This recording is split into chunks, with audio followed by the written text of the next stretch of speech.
दोस्तों, हम लकी हैं कि आज हम आजाद भारत में पैदा हुए हैं। हमें कुछ भी बोलने, खेलने और करने की फ्रीडम है। 15 साल की उम्र तक पहुंचते पहुंचते हमारे सामने करियर ऑप्शंस खुल जाते हैं कि हमें डॉक्टर बनना है, इंजीनियर बनना है या आईएएस बनना है। लेकिन 100 साल पहले ऐसा नहीं था। तब बच्चा पैदा होने से उसके जिंदा रहने का स्ट्रगल शुरू हो जाता था। गुलामी की दीवारों में बचपन, जवानी, बुढ़ापा सब खिलकर मुरझा जाते थे। उस जमाने में जो स्वाभिमान की मार खाया होता, उसके सामने एक ही सवाल होता था, आजादी। हर वर्ग के लोगों ने खुद को इस आग में झोंका, लेकिन कुछ को प्रसिद्धि मिली, कुछ को गुमनामी। असम की कनकलता बरुआ वैसी ही बलिदानी है, जिनको प्रसिद्धि कम मिली, लेकिन इससे उनके नाम की लौ का उजाला कम नहीं होता। कनकलता के जीवन, आंदोलन और बलिदान के बारे में शायद ही आपको पता हो। 22 दिसंबर 1924 में पैदा हुई कनकलता बरुआ। माँ का नाम कन्नेश्वरी देवी और पिता का नाम कृष्णकांत बरुआ था। 5 साल की थी कनकलता, माँ चल बसी, पिता ने दूसरी शादी की। 13 साल की हुई तो पिता भी गुजर गए।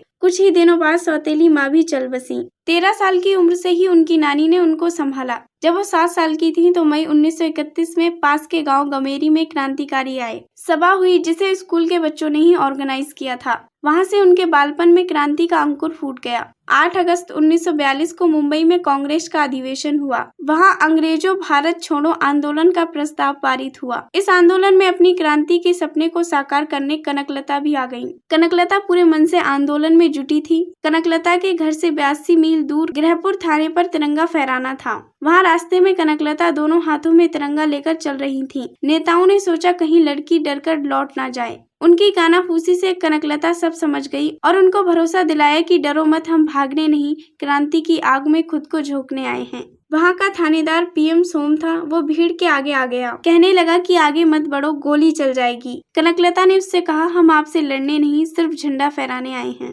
थानेदार ने हड़काया कि अब 1 इंच भी आगे मत बढ़ना, लेकिन उसको सुनने वाला कौन था। सबसे आगे कनकलता थी। जैसे ही कनकलता झंडा फहराने के लिए आगे बढ़ी, सिपाही ने गोली चला दी। गोली कनकलता के सीने पर लगी। गोलियां चलती रहीं, लोग घायल होते आगे बढ़ते रहे। आखिर में साथी रामपति राजखोवा ने तिरंगा फहरा ही दिया और लोगों की लाश तेजपुर नगरपालिका के लोगों ने चुपके से जला दी। लेकिन कनकलता की बॉडी क्रांतिकारी ले जाने में कामयाब रहे और उनके गांव में जाकर दाह संस्कार कर दिया। कहते हैं कि जिस सिपाही ने कनकलता पर गोली चलाई, वो पछतावे से भर गया कि अपने ही देश की 17 साल की क्रांतिकारी को मैंने मार दिया। वो इतना परेशान हो गया कि कुएं में कूदकर जान दे दी। दोस्तों, आपको क्रांतिकारी कनकलता की देशभक्ति के बारे में जानकर कैसा लगा, हमें कमेंट करके जरूर बताएं और हमारी और इंटरेस्टिंग वीडियो देखने के लिए हमारे चैनल को सब्सक्राइब करना ना भूलें।